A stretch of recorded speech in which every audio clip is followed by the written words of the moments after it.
Ինչպես պետք է մեկնաբանել, Տիգրան Աշենը Հայաստանի Հանրապետության սուվերեն տարածք է, որտեղ նաև տեղակայված է մեր հիմնական միջպետական ճանապարհը, սրանք հակապետական հայտարարություններ են, ինչ պետք է ասենք։ Ինչ է հաջորդելու,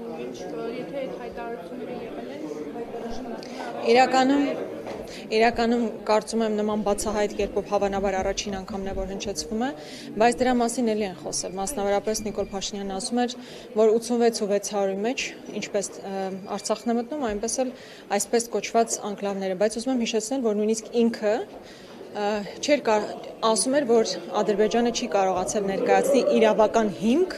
այսպես կոչված անկլավների առկայության, հետևաբար պետք է հասկանալ, այդ ինչ իրավական հիմք է ներկայացրել, որ ինքը պնդում է, որ Հայաստանի Հանրապետության Տիգրան Աշենի հատվածը ադրբեջանական է։ Այսօր օրինակ չի հայտարարել, թե Ադրբեջանի տարածքը քանի քառակուսի է կազմում, նշելով, որ պայմանավորված Կասպից ծովով փոփոխ։ Դա արդեն անեկդոտի նման մի բան է ստացվում, բայց այն, որ Տիգրան Աշենը ռազմավարական նշանակության հատված է եւ Հայաստանի Հանրապետության տարածքային ամբողջականության մաս,